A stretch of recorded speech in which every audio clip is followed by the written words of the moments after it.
സ്നേഹികളായ സഖാക്കളും കുടുംബാധിപത്യ രാഷ്ട്രീയം നാടിന് മാത്രമല്ല പാർട്ടിക്കും ഇടതുപക്ഷ പ്രസ്ഥാനങ്ങൾക്കും പോലും വലിയ അപകടത്തിലേക്കാണ് ഈ കുടുംബാധിപത്യം പാർട്ടിയെ നയിക്കുന്നത്. പശ്ചിമ ബംഗാളിന്റെയും ത്രിപുരയുടെയും ഒരു അവസ്ഥ അധികം വൈകാതെ കേരളത്തിലും ആ പാർട്ടിക്കുണ്ടാകുമെന്ന തിരിച്ചറിവ് നല്ലവരായ ഇടതുപക്ഷവാദികൾ കൃത്യമായും ഈ തെരഞ്ഞെടുപ്പിൽ ജനങ്ങളോട് പറയാതെ പറയുകയാണ്. 1.5 വർഷം മുമ്പ് ഞാൻ പറഞ്ഞ കാര്യങ്ങൾ ഓരോന്നോരോന്നായി അടിവരയിടുകയാണ്. ആയിഷ പോറ്റി തുടങ്ങി, കൊല്ലത്ത് ആയിഷ പോറ്റി, ആലപ്പുഴയിൽ ജി സുധാകരൻ, പാലക്കാടേക്ക് വന്നാൽ സഖാവ് VS അച്യുതാനന്ദന്റെ സ്വന്തത സഹചാരിയായിരുന്ന മലമ്പുഴയിൽ നിന്ന് സുരേഷ്, ഒറ്റപ്പാലത്തേക്ക് വന്നാൽ പാർട്ടിയുടെ ഉന്നതനായ നേതാവ് സഖാവ് ശശി, ഇന്ന് കണ്ണൂരിലേക്ക് കടന്നാൽ പയ്യന്നൂരും പയ്യോളിയിലുമൊക്കെ കളിപ്പറമ്പിലുമൊക്കെ തന്നെ ഏറ്റവും ഉത്തരവാദിത്തപ്പെട്ട CPM-ന്റെ പിണറായിയോട് സമകാലികരായ നേതാക്കന്മാർ പോലും ഇടതുപക്ഷത്തെ കൊന്നുകളഞ്ഞു. പിണറായി ഈ പോക്ക് പോയാൽ ഈ സംവിധാനം ഇവിടെ നിലനിൽക്കില്ല. യഥാർത്ഥ ഇടതുപക്ഷം UDF ആണ്, നെഹ്റുവിയൻ UDF ആണ്. അവരാണ് ഈ നാട്ടിലെ തൊഴിലാളികളെ കുറിച്ച് സംസാരിക്കുന്നത്. പിണറായിയും സംഘവും പരിപൂർണമായും വലതുപക്ഷത്തേക്ക് ചായുന്നു. തൊഴിലാളികളെ കുറിച്ച് ഓർമ്മയില്ല, സഖാക്കളെ കുറിച്ച് ഓർമ്മയില്ല, പാർട്ടിക്ക് വേണ്ടി ജീവൻ പണയം വെച്ചവരെ കുറിച്ച് ഓർമ്മയില്ല. രാജ്യത്തിന്റെ ഫാസിസ്റ്റുകൾക്കെതിരെ പോരാട്ടം നടത്തി ധീര രക്തസാക്ഷികളായ രക്തസാക്ഷികളെ പോലും പിണറായിയും സംഘവും മറന്നു എന്ന് പറയുന്നത് PV അൻവർ മാത്രമല്ല. എന്ന് കേരളത്തിന്റെ സാംസ്കാരിക നായകൻ ഇടതുപക്ഷ പ്രസ്ഥാനത്തോടൊപ്പം എക്കാലത്തും അവർക്ക് ശക്തിയും മാർഗവുമായ സച്ചിദാനന്ദൻ പോലും ഇത് പിണറായിസമാണ്, ഇത് കുടുംബാധിപത്യമാണ്. ഈ ഏകാധിപത്യ ഗവൺമെന്റ് മുന്നോട്ട് പോയാൽ ഈ നാട്ടിലെ സാധാരണക്കാർക്ക് ഇവിടെ ജീവിക്കാൻ കഴിയില്ല.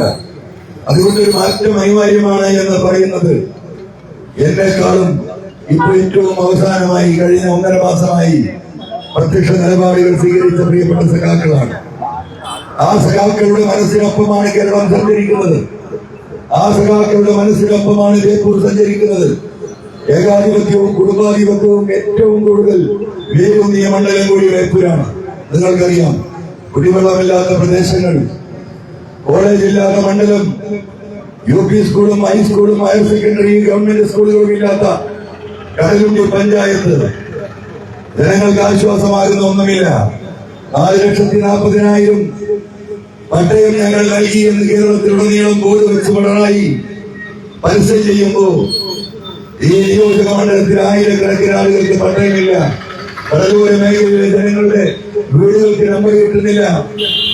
എല്ലാ ഭാഗങ്ങളിലും പ്രയാസങ്ങളാണ്. ഈ പ്രയാസങ്ങൾ ജനങ്ങൾ കാണുകയാണ്. ആരോഗ്യരംഗം അങ്ങേയറ്റം പരിതാപകരം. 2-3 PHSകളുടെ സെന്ററുകൾ കൂട്ടിക്കിടക്കുന്നു. ഈ നല്ലിടത്ത് സബ് സെന്ററിന്റെ അവസ്ഥ ഞാൻ പറയാതെ നിങ്ങൾക്കറിയാം. എപ്പോഴോ വന്നു പോകുന്ന ഒരു നഴ്സ്, മരുന്നില്ല, ഡോക്ടറില്ല, സൗകര്യങ്ങളില്ല. ഈ അവസ്ഥ ഈ നാട്ടിൽ തുടരണമോ വേണ്ടയോ എന്ന് തീരുമാനിക്കേണ്ടത് ഈ നാട്ടിലെ ജനങ്ങളാണ്. അവരാണ് ചിന്തിക്കുന്നത്, അവരാണ് സംസാരിക്കുന്നത്. കേരളത്തിൽ ഒരു KSRTC ബസ് പോലും ഓപ്പറേറ്റ് ചെയ്യാത്ത മണ്ഡലത്തിന്റെ പേര് ബേപ്പൂരാണ്. കേരളത്തിൽ പ്രസവ സൗകര്യമില്ലാത്ത ഏക താലൂക്ക് ആശുപത്രിയുടെ പേര് മണ്ഡലത്തിന്റെ പേര് ബേപ്പൂരാണ്. ഇങ്ങനെ തുടങ്ങുന്നു. എണ്ണി പറയുകയാണെങ്കിൽ ദിവസങ്ങളോളം നമ്മൾ പറയേണ്ടി വരും. ജനങ്ങളുടെ അടിസ്ഥാന വികസന സൗകര്യങ്ങളൊന്നുമില്ല. ഉണ്ടായിരുന്ന ഫാക്ടറികൾ മുഴുവൻ പൂട്ടിപ്പോയി. നമ്മൾ നിൽക്കുന്നതിന് തൊട്ട് പുറകിൽ നിൽക്കുന്ന ഏറ്റവും പ്രശസ്തമായിരുന്ന ബാംബു ഫാക്ടറി നല്ലിടത്ത് ജനങ്ങൾക്ക് വേണ്ടി ഇവിടെ ഉദ്ഘാടനം ചെയ്യപ്പെട്ട് 100 കണക്കിന് തൊഴിലാളികൾ പ്രവർത്തിക്കുന്ന ബാംബു ഫാക്ടറിയുടെ തൊഴിൽ നിങ്ങൾക്ക് ഞാൻ പറഞ്ഞു തരേണ്ടതില്ല.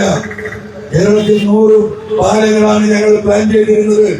പക്ഷേ 159 പാലമുണ്ടാക്കിയെന്ന് വീമ്പളക്കുന്ന നിങ്ങളുടെ പ്രിയപ്പെട്ട മന്ത്രി ശ്രീ മുഹമ്മദ് റിയാസ് ഇവിടെ ഉളവണ്ണയെയും ഈ പറയുന്ന നല്ലിടത്തിനെയും കൂടി ബന്ധിപ്പിക്കാനുള്ള 4 ആൾ കൈനീട്ടിയാൽ പിടിക്കുന്ന ഒരു തോട്ടിന്റെ മുകളിൽ കൈമാനത്തിന് മുകളിൽ ഒരു പാലം കെട്ടാൻ എന്ത് കയറ്റിപ്പാലത്ത് സ്ഥലത്ത് പാലം കിട്ടാൻ എന്തുകൊണ്ട് സാധിച്ചില്ല എന്ന ചോദ്യത്തിന് ഈ മന്ത്രി ഉത്തരം പറയണ്ടേ? ആ മന്ത്രി തന്നെയാണ് പറയുന്നത്, ഇടതുപക്ഷത്തിന്റെ പ്ലാൻ 100 പാലമായിരുന്നു, 159 പാലം ഉണ്ടാക്കി. പക്ഷേ അദ്ദേഹത്തിന് വോട്ട് ചെയ്ത് വിജയിപ്പിച്ച ഈ പാവപ്പെട്ട നല്ലവരായ നാട്ടുകാരെ 2 രാജ്യമായി നിൽക്കുകയാണ്.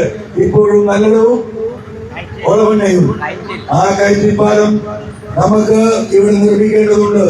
നല്ലവരായ ജനങ്ങൾക്ക് ഈ അവസരത്തിൽ നിങ്ങൾ സാക്ഷി നിർത്തി പറയുകയാണ്, ഐക്യ ജനാധിപത്യ മുന്നണി അധികാരത്തിൽ വന്നാൽ 1 വർഷം കൊണ്ട് ആ പാലം പണി ഞങ്ങൾ പൂർത്തീകരിച്ചു നാട്ടിലെ ജനങ്ങൾക്ക് ആശ്വാസം നൽകും. അതൊരു ആനക്കാര്യമൊന്നുമല്ല. ആ നിലക്കല്ല ഞാൻ പറയുന്നത്. 50 മീറ്റർ പോലും നീളമില്ലാത്ത 2 പില്ലറുകളിൽ നിർത്താൻ കഴിയുന്ന ഒരു പാലം പോലും ഈ നാട്ടിലെ ജനങ്ങൾക്ക് എന്തുകൊണ്ട് ഈ മന്ത്രി പണിത് കൊടുത്തില്ല എന്ന ചോദ്യം ഈ നാട്ടിലെ ഇടതുപക്ഷ പ്രവർത്തകരോട് നിങ്ങൾ ചോദിക്കേണ്ടതാണ്. ഈ രീതിയിൽ പോവുകയാണ്. ഓരോ ഘട്ടവും നമ്മൾ പരിശോധിച്ച് നോക്കിയാലും താലൂക്ക് ആശുപത്രിയുടെ അവസ്ഥ, ഒരു പ്രസവം നടക്കണമെങ്കിൽ കടക്കാരാകുന്ന സഹോദരിമാരുള്ള നാട്, ആ നാടിന്റെ പേരാണ് ബേപ്പൂര്. നമ്മൾ അധികാരത്തിൽ വന്നാൽ 3 മാസം കൊണ്ട് ഈ പറയുന്ന ബേപ്പൂർ താലൂക്ക് ആശുപത്രിയിൽ ജൂൺ, ജൂലൈ, ഓഗസ്റ്റ്, സെപ്റ്റംബർ 1-ാം തീയതിക്കുള്ളിൽ നമ്മുടെ സഹോദരിമാർക്ക് പ്രസവിക്കാനുള്ള സൗകര്യം ഈ നാട്ടിലുണ്ടാകുമെന്ന് നിങ്ങളുടെ വാക്കാണ്. വാക്ക് മാത്രമല്ല, ഉറപ്പാണ്. അത് കഴിഞ്ഞ് നമ്മൾക്ക് പറയാനുള്ളത്, ഈ നാട്ടിലെ ജനങ്ങൾ, ആരോഗ്യ രംഗത്ത് അനുഭവിക്കുന്ന ഏറ്റവും വലിയ വിഷയം ഡയാലിസിസ് രോഗികളാണ്. എത്ര രോഗികൾ, എത്ര കിഡ്നി പേഷ്യൻസ് ഇവിടെ പോസ്റ്റിട്ടുന്നാൽ ഈ പറയുന്ന റീൽസ് കൊണ്ട് ആളുകളെ കണ്ണുമൂടുന്ന ഈ മന്ത്രിയോ മന്ത്രിയുടെ ഓഫീസോ തങ്ങൾക്ക് വോട്ട് ചെയ്ത ഈ മണ്ഡലത്തിലെ ജനങ്ങളിൽ എത്ര പേർ രോഗികളാണ്, കിഡ്നി പേഷ്യൻസ് ആണ് എന്ന് പരിശോധിച്ചിട്ടുണ്ടോ എന്ന് എനിക്കറിയില്ല. ഞങ്ങളൊരു പരിശോധന സർവേ നടത്തി. 1013 കിഡ്നി രോഗികളുണ്ട് ഈ മണ്ഡലത്തിൽ.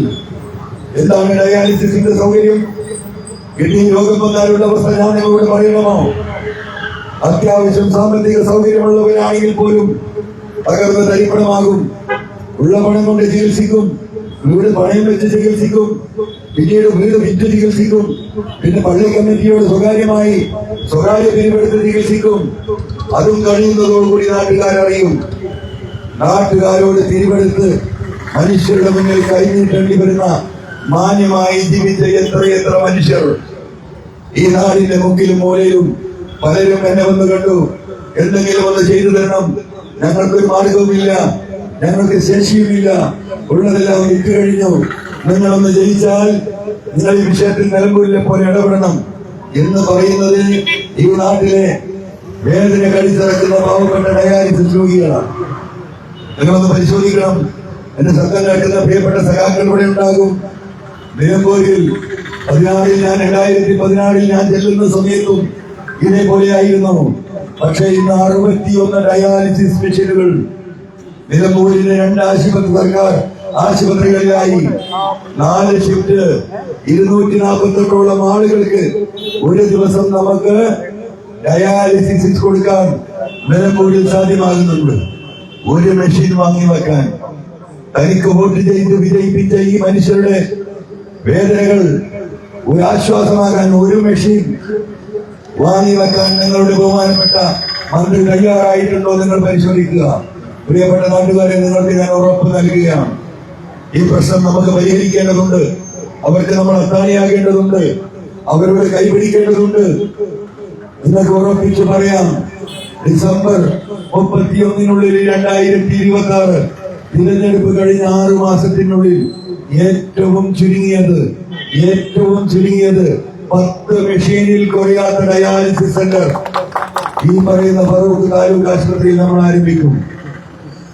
ഇവിടെ കമ്മ്യൂണിസം പ്രസംഗിച്ചാൽ പോരാ, തൊഴിലാളികളുടെ പാർട്ടിയാണെന്ന് പറഞ്ഞാൽ പോരാ, തൊഴിലാളികൾക്ക് വേണ്ടി നിലപാടെടുക്കണം.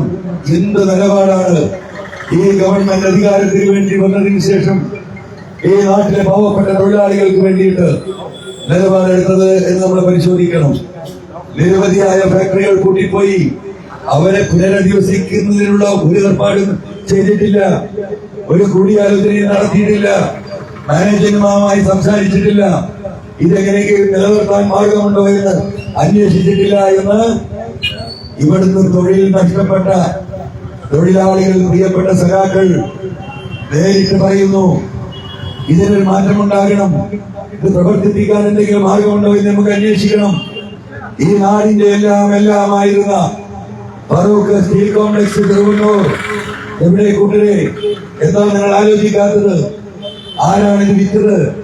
ആരാണിത് വാങ്ങിയത് എന്ന് നിങ്ങൾക്കറിയുമോ? 33 ഏക്കർ സ്ഥലമാണ്. ഈ നല്ലളം ബസാറിന്റെ പരിസരത്ത് ഒരു ഓട്ടോറിക്ഷ കഷ്ടിപ്പോകുന്ന സ്ഥലത്ത് സെന്റിന് 4, 5, 6 ലക്ഷം രൂപ കൊടുക്കുമ്പോൾ നിങ്ങളുടെ കൺമുന്നിൽ നിങ്ങൾ കൊടുത്ത നികുതി കൊണ്ട് വാങ്ങി 12,000 തൊഴിലാളികൾ തൊഴിൽ ചെയ്തിരുന്ന ഒരു സ്ഥാപനം ഈ ഹൈവേയുടെ മുന്നിൽ 1 കിലോമീറ്ററോളം ഫ്രണ്ടേജ് ഉള്ള സെന്റിന് 25 ലക്ഷവും 30 ലക്ഷവും 40 ലക്ഷവും വില മതിക്കുന്ന ഭൂമി എത്ര രൂപക്കാണ് വിറ്റതെന്ന് പ്രിയപ്പെട്ട സഖാക്കൾക്ക് അറിയുമോ? നല്ലളം ബസാറിലെ നാട്ടുകാർക്ക് അറിയുമോ? 97,000 രൂപ സെന്റിനാണ് നിങ്ങളുടെ ഈ വിലപ്പെട്ട ഭൂമി ഒരു കള്ള കമ്പനിയുടെ പേരിൽ, അതും ഛത്തീസ്ഗഡിൽ രജിസ്റ്റർ ചെയ്ത ഒരു കമ്പനിയുടെ പേരിൽ 97,000 രൂപ സെന്റിന് വില നിശ്ചയിച്ച് 400 കോടി രൂപയുടെ മുതല്, ജനങ്ങളുടെ മുതല്, നിങ്ങൾ നികുതി കൊടുത്ത മുതല്, നിങ്ങൾക്ക് തൊഴിൽ നൽകിയിരുന്ന മുതല്, നിങ്ങൾക്ക് ആശ്വാസം നൽകിയിരുന്ന മുതല്, ഈ പരിസര പ്രദേശങ്ങളിൽ കച്ചവടം നടക്കാൻ കാരണമായിരുന്ന ഫാക്ടറി, തൊട്ടടുത്ത പ്രദേശങ്ങളിലെ ഹോട്ടലുകളിൽ ഭക്ഷണം കഴിക്കാൻ വന്ന് ആ ഹോട്ടൽ ഉടമകൾ ജീവിച്ചു പോയിരുന്ന കാലം എല്ലാം പോയി. എവിടേക്ക് പോയി? ആരെങ്കിലും അന്വേഷിച്ചോ? ഐക്യ ജനാധിപത്യ മുന്നണിയുടെ നേതൃത്വത്തിൽ പല സമരങ്ങളും നടന്നു. സമരത്തിൽ പങ്കെടുത്തവരെ അടിച്ചോടിച്ചു, പലരെയും കേസിലെ പ്രതികളാക്കി, ഇതിനെ ചോദ്യം ചെയ്യുന്നവരെ മുഴുവൻ കുറ്റവാളികളാക്കി. ഈ തെരഞ്ഞെടുപ്പിൽ നിങ്ങൾ ആലോചിക്കേണ്ട മറ്റൊരു വിഷയമാണ്. അങ്ങനെ പറഞ്ഞു വന്നാൽ നമുക്ക് അവസാനിക്കാത്ത അവസ്ഥ ഈ നാട്ടിൽ നിലനിൽക്കുകയാണ്. ഗവൺമെന്റ് സ്കൂളില്ല ഈ നാട്ടിൽ. 10ാം ക്ലാസ്സിലെ കുട്ടികളെ നിങ്ങൾ പഠിപ്പിക്കുന്നത് എന്റെ ശ്രദ്ധയിലെടുക്കുന്ന നല്ലയിടത്തെ തൊഴിലാളികൾക്കും രക്ഷിതാക്കൾക്കും നന്നായിട്ടറിയാം. ആകെ പ്രതീക്ഷ മക്കളിലാണ്. അവരൊന്ന് പഠിച്ചു വളരട്ടെ, അവർക്കൊരു തൊഴിൽ കിട്ടണം, അവർ ഡോക്ടറാവണം, അവർ എഞ്ചിനീയർ ആവണം. പ്രായം വരുമ്പോൾ രക്ഷിതാക്കളുടെ കൈപിടിക്കാൻ അവരുണ്ടാകുമല്ലോ എന്ന പ്രതീക്ഷയിൽ കടം വാങ്ങി, വട്ടിക്ക് വാങ്ങി കുട്ടികളെ പഠിപ്പിച്ചാൽ 10ാം ക്ലാസ്സിൽ കഷ്ടപ്പെട്ട് മക്കൾ പഠിച്ചാൽ 98% 99% മാർക്ക് വാങ്ങിയാൽ പോലും ഈ നിയോജക മണ്ഡലത്തിന്റെ ഹൈസ്കൂളുകളിൽ, ഹയർ സെക്കൻഡറിയിൽ 11ാം ക്ലാസ്സിൽ സീറ്റില്ല. ആരാ പറയുന്നത്? അൻവറില്ല. രക്ഷിതാക്കൾ കൈപിടിച്ച് പറയുകയാണ്, കിട്ടാവുന്ന ദൂരസ്ഥലങ്ങളിലേക്ക് ഇത്രയും കഷ്ടപ്പെട്ട് പഠിപ്പിച്ച മക്കളെ അവരുടെ മെറിറ്റിന്റെ അടിസ്ഥാനത്തിൽ 11ാം ക്ലാസ്സിൽ പുതിയ ബാച്ചുകൾ ഒന്നുപോലും തുടങ്ങിയിട്ടില്ല. പുതിയതായിട്ടൊരു സ്കൂളും വന്നിട്ടില്ല, ഒരു സ്കൂളും അപ്ഡേറ്റ് ചെയ്തിട്ടില്ല. ഇങ്ങനെ പോകുന്നു ഈ നാട്. എവിടെയാണ് വികസനം? ഉത്തരം പറയേണ്ടേ? ഇത് പറയുമ്പോൾ വ്യക്തിഹത്യ നടത്തുകയാണെന്ന് പറയുന്നു. എന്ത് വ്യക്തിഹത്യയാണ് ഈ മണ്ഡലത്തിലേക്ക് കടന്നു വന്നതിന് ശേഷം? അദ്ദേഹത്തെ കുറിച്ച് ഞാൻ പറഞ്ഞിട്ടുള്ള ഒരു വാക്ക് ഞാൻ പറഞ്ഞിട്ടില്ല. ഞാൻ പറഞ്ഞു മരിമോനിസം.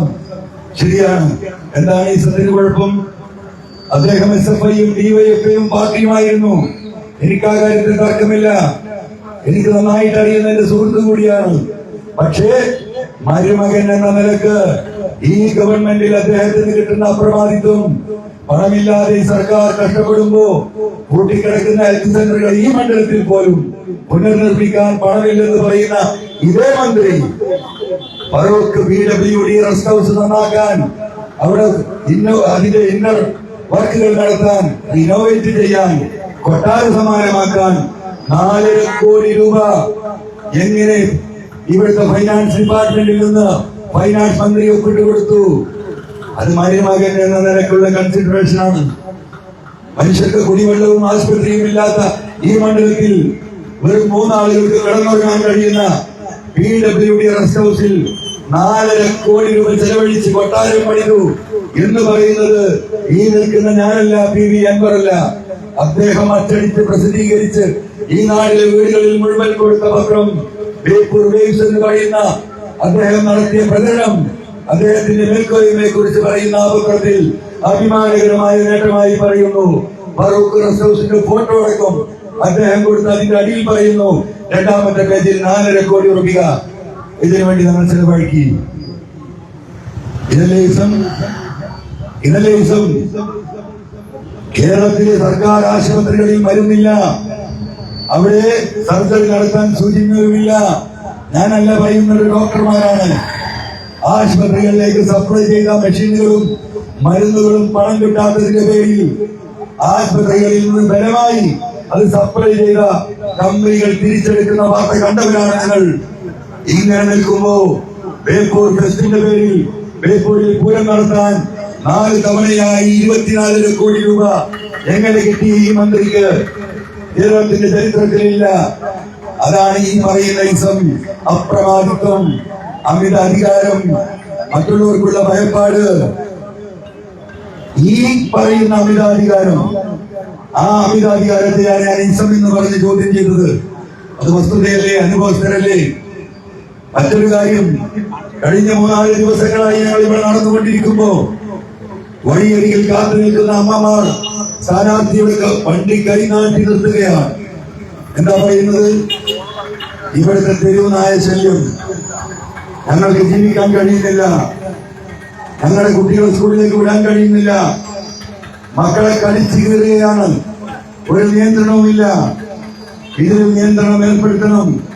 ചിലരൊക്കെ കണ്ണീരോടുകൂടി പറയാണ്, ഇപ്പൊ ഇന്ന് രാവിലെ ഇങ്ങോട്ട് കടന്നു വരുമ്പോ 1 കിലോമീറ്റർ മുമ്പ് സ്ഥലത്തിന്റെ പേര് കോളനി, ഉദയമംഗലം, ഒരു ഉമ്മ വന്ന് കരഞ്ഞു പറയാണ്. കരഞ്ഞിട്ട് അവർക്ക് പറയാൻ കഴിയുന്നില്ല. 7 വയസ്സുള്ള കുട്ടിയെ കടിച്ചു കയറിയ ഉമ്മയുടെ മുന്നിലിട്ടിട്ട് ഇതാണ് അവസ്ഥ. ഒരിടപെടലുമില്ല. പ്രിയപ്പെട്ട ജനങ്ങളോട്, നിങ്ങളോട് ഉത്തരവാദിത്തത്തോടു കൂടി എനിക്ക് പറയാൻ കഴിയും, ഇത്തരത്തിലുള്ള നിയമങ്ങൾ ഇവിടെ പൊളിച്ചെഴുതണം. രാജ്യത്തിന്റെ സുപ്രീം കോടതി അടക്കം ഈ കുട്ടികളുടെ അവസ്ഥ, ഇതിന് മാറ്റമുണ്ടാക്കാൻ രാജ്യത്തിന്റെ പാർലമെന്റിൽ നിയമത്തിൽ ഭേദഗതി ചെയ്യണമെന്ന് സുപ്രീം കോടതി ഇടപെട്ടിട്ട് പോലും കേന്ദ്ര സംസ്ഥാന ഗവൺമെന്റുകൾ ഈ വിഷയത്തിൽ ഇടപെട്ടിട്ടില്ല. എന്തുകൊണ്ടാണ് ഇടപെടാത്തത്? നിങ്ങൾ ശ്രദ്ധിച്ച് കേൾക്കണം. എന്തുകൊണ്ടാണ് ഇടപെടാത്തത്? ഇതിന്റെ വാക്സിൻ ഇവിടെ സപ്ലൈ ചെയ്യുന്ന പ്രബലമായ കമ്പനികൾ, നിങ്ങൾക്കറിയുമോ, കേരളത്തിൽ കഴിഞ്ഞ 1.5 വർഷക്കാലത്തിനുള്ളിൽ 7 ലക്ഷത്തിൽ ചില്ലാനം ആളുകളെയാണ് ഈ പറയുന്ന പട്ടികടിച്ചിട്ടുള്ളത്. അതിന് വാക്സിൻ എടുക്കണം. കോടാന-കോടി രൂപയുടെ വാക്സിനാണ് സർക്കാർ ആശുപത്രികളിൽ നിന്ന് ഈ രോഗികൾ മേൽ കുത്തിവെക്കുന്നത്. ഇത് സപ്ലൈ ചെയ്യുന്ന ഇന്റർനാഷണൽ കമ്പനികളുടെ ഈ കേന്ദ്ര സംസ്ഥാന സർക്കാരുകളിലുള്ള അപ്രമാദിത്വം. ഇപ്പൊ വാക്സിൻ ചെലവാകണമെങ്കിൽ ഇവിടെ ഈ പറയുന്ന പട്ടികൾ വേണം, മനുഷ്യരെ കടിക്കണം, അതൊരു ദുരന്തമായി നിലനിർത്തണം. ഇതിനെ നമുക്ക് നേരിടേണ്ടതുണ്ട്. ജനങ്ങൾക്ക് ജീവിക്കാൻ കഴിയാത്ത ഒരവസ്ഥ വരുന്ന നിയമങ്ങൾ, ആ നിയമങ്ങൾ മാറ്റിമറിക്കാൻ ഭരണാധികാരികൾ തയ്യാറായിട്ടില്ലെങ്കിൽ നമ്മുടെ കുട്ടികൾക്ക് ജീവൻ സംരക്ഷിക്കാൻ നമ്മൾക്ക് ഉത്തരവാദിത്തമുണ്ട്. ഞാൻ നിങ്ങളോട് പറയുന്നു, നിലമ്പൂരിൽ ഈ 1 വർഷത്തെ സ്ഥിതി എന്താണെന്ന് എനിക്കറിയില്ല. പക്ഷേ നിലമ്പൂരിന്റെ ഗ്രാമങ്ങളിൽ, അങ്ങാടികളിൽ ഇതുപോലെയുള്ള തെരുവുനായ ശല്യം രൂക്ഷമായി. യുവാക്കളെ വിളിച്ചു ഞങ്ങൾ സംസാരിച്ചു, വിഷം വെക്കാൻ തീരുമാനിച്ചു. 100 കണക്കിന് നായികൾക്ക് വിഷം വെച്ച് ഞങ്ങൾ കൊന്നൊടുക്കി. ജനങ്ങൾ ഇടപെടണം. അതിലൂടെ അല്ലാതെ നമ്മുടെ മക്കളെ സംരക്ഷിക്കാൻ കഴിയില്ല. ഈ നിയമം മാറ്റി എഴുതിയില്ലെങ്കിൽ നമ്മുടെ മക്കളെ സംരക്ഷിക്കാനുള്ള ഉത്തരവാദിത്തം നമ്മുടെ കരങ്ങളിലാണ്. അതിന് യുവാക്കൾ രംഗത്തിറങ്ങണം. ഈ പട്ടിയുടെ കൈ കൊണ്ട് ഇനി നമ്മളെ മക്കളെ കുരുതിക്ക് കൊടുക്കാൻ നമുക്കാവില്ല. നിങ്ങൾക്ക് ഞാൻ ഉറപ്പ് നൽകുന്നു, ഈ നിയോജക മണ്ഡലത്തിലെ മുഴുവൻ ഈ പറയുന്ന തെരുവുനായികളെയും ഉത്തരവാദിത്തപ്പെട്ടവർ പിടിച്ചുകൊണ്ടു പോകാത്തതിന്റെ പേരിൽ നമ്മുടെ മക്കൾ ആക്രമിക്കപ്പെടുകയാണെങ്കിൽ വിഷം വെച്ച് നമ്മൾ കൊല്ലും.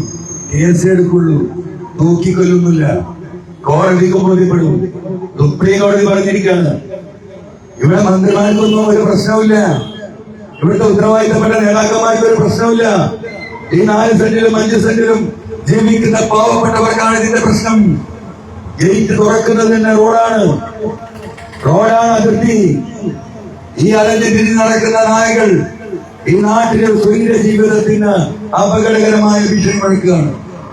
നമുക്ക് ഒന്നായി നിൽക്കണം, ഇതിനെ മറികടക്കണം, ഇത് അവസാനിപ്പിക്കണം. ഒരൊറ്റ നായ തെരുവായ ഈ അങ്ങാടിയിലൂടെ പോകുന്നത് ഇല്ലാതാക്കാൻ ഇവിടെ ജയ്സിനെ പോലുള്ള ചെറുപ്പക്കാരുണ്ട്, ഇബ്രാഹിമിനെ പോലുള്ള കൗൺസിലർമാരുണ്ട്, ജനപ്രതിനിധികൾ. നിങ്ങൾ ഇറങ്ങണം, നമ്മൾ ഇറങ്ങും അങ്ങാടിയിലേക്ക്. ഇത് അവസാനിപ്പിച്ച് ജനങ്ങൾക്ക് ഇവിടെ സംരക്ഷണം കൊടുക്കണം, കുടിവെള്ളം നമുക്ക് എത്തിക്കണം. ഇവർ 10-50 കൊല്ലമായി കൈവിട്ടു പോയത്, ജനങ്ങൾക്ക് നഷ്ടപ്പെട്ടത്, അറ്റ്ലീസ്റ്റ് തൊട്ടടുത്ത മണ്ഡലങ്ങളിലെ ജനങ്ങൾക്ക് കിട്ടിയ നീതിയെങ്കിലും ബേപ്പൂരിലെ ജനങ്ങൾക്ക് നമുക്ക് ഉറപ്പുവരുത്തണം. ആ പോരാട്ടത്തിന്റെ ആരംഭമാണിത്. അതിന് പ്രിയമുള്ളവരെ, നിങ്ങളുടെ വിലയേറിയ വോട്ടുകൾ ഈ പറയുന്ന ഗ്യാസ് സിലിണ്ടർ ചിഹ്നത്തിൽ 4 അപരന്മാരെ പുറത്തുണ്ടോ? ഒരു കുഴപ്പമില്ല, ഒരു പേടിയില്ല. ഞങ്ങൾ 1 ലക്ഷം വോട്ടിന് ജയിക്കും, 1 ലക്ഷം വോട്ട് ഞങ്ങൾക്ക് കിട്ടുമെന്ന് പറയുന്ന മന്ത്രി 4 അപരന്മാരെയാണ് നിർത്തിയിരിക്കുന്നത്. ഇന്നലത്തെ പത്രം നിങ്ങൾ വായിച്ചിട്ടുണ്ടാകും. കേരളത്തിന്റെ ബഹുമാന്യമായ ഹൈക്കോടതി പറഞ്ഞു, ഇത് ജനാധിപത്യത്തെ കൊല ചെയ്യുകയാണ്. ഈ അപരന്മാരെ ഉത്തരവാദിത്തപ്പെട്ട മണ്ഡലങ്ങളിൽ ഇതുപോലെ ജനാധിപത്യത്തെ കൊല ചെയ്യാൻ നേതൃത്വം കൊടുക്കുന്ന ഇത്തരത്തിലുള്ള എതിർ സ്ഥാനാർത്ഥികൾ കേരളത്തിനും ജനാധിപത്യത്തിനും അപമാനമാണ് എന്ന് ഇന്നലെ പറഞ്ഞത് PV അൻവറല്ല, കേരളത്തിന്റെ ബഹുമാനപ്പെട്ട ഹൈക്കോടതിയാണ്. വാർത്തകളും പത്രങ്ങളും നിങ്ങൾ കണ്ടിട്ടുണ്ടാകും. അപ്പോ ഹൈക്കോടതി പോലും ഈ സംസ്ഥാനത്ത് അപരന്മാർക്ക് നേതൃത്വം നൽകി ഈ കാലം വരെ എങ്ങനെയാണോ നിങ്ങളെ പറഞ്ഞു പറ്റിച്ചത്, ഇവിടെ റീൽസിട്ട് പറ്റിച്ചത്, രാത്രി പെയിന്റ് അടിച്ച് പറ്റിച്ചത്, രാത്രി ലൈറ്റിട്ട് പറ്റിച്ചത്, ഈ പറ്റിപ്പും വഞ്ചനയും ജനങ്ങളുടെ ആത്മവിശ്വാസത്തോടുകൂടി ഒരു പ്രതീക്ഷയോടുകൂടി ഈ നാടൊന്ന് മാറട്ടെ, പരശുവിനെ കുടിക്കാൻ വേണമെങ്കിൽ കിട്ടട്ടെ, എന്റെ കുട്ടികൾക്ക് പഠിക്കാൻ ഒരു സ്കൂളെങ്കിലും ഉണ്ടാവട്ടെ, ഈ നാടൊന്ന് നന്നാവട്ടെ എന്ന പ്രതീക്ഷയിൽ, പ്രാർത്ഥനയിൽ നല്ലവരായ ജനങ്ങൾ ചെയ്യുന്ന വോട്ടുകൾ വളഞ്ഞ വഴിയിൽ തട്ടിയെടുക്കാനുള്ള ഈ വഞ്ചകന്മാരുടെ ഈ രാഷ്ട്രീയം അതുകൂടി നിങ്ങളുടെ പ്രിയപ്പെട്ട ജനങ്ങൾ നിങ്ങൾ മനസ്സിലാക്കണം. എന്റെ പ്രിയപ്പെട്ട സഖാക്കൾ ഉണ്ട് ഈ നാട്ടിലുടനീളം. അവർ മനസ്സിലാക്കണം, ഇത് നിങ്ങളുടെ ഇവിടെ നിലനിൽപ്പിന് വേണ്ടിയാണ്, നിങ്ങൾക്ക് വേണ്ടിയാണ് ഞാൻ സംസാരിച്ചത്. ഈ നാട്ടിലെ പാവങ്ങൾക്ക് വേണ്ടിയാണ് ഞാൻ സംസാരിച്ചത്. ഈ നാട്ടിലെ സാധാരണക്കാർക്ക് വേണ്ടിയാണ് പിണറായിയുടെ മുഖത്ത് നോക്കി ഞാൻ സംസാരിച്ചത്. അതിന്റെ പേരിൽ ഇറങ്ങി നിങ്ങളുടെ മുന്നിലേക്ക് വരേണ്ടി വന്നവരാണ്. അതുകൊണ്ട് പ്രിയമുള്ളവരെ, നിങ്ങൾ ഓരോരുത്തരും ആലോചിക്കുക, ഈ തെരഞ്ഞെടുപ്പിൽ ഈ ജനാധിപത്യ മുന്നേറ്റത്തെ സഹായിക്കാൻ ഗ്യാസ് അടയാളത്തിൽ വോട്ടുകൾ രേഖപ്പെടുത്തണമെന്ന് ഒരിക്കൽ കൂടി സ്നേഹപൂർവ്വം നിങ്ങളോട് അഭ്യർത്ഥിച്ചുകൊണ്ട് ഞാൻ നിർത്തുന്നു. നന്ദി, നമസ്കാരം. ജയ് യു.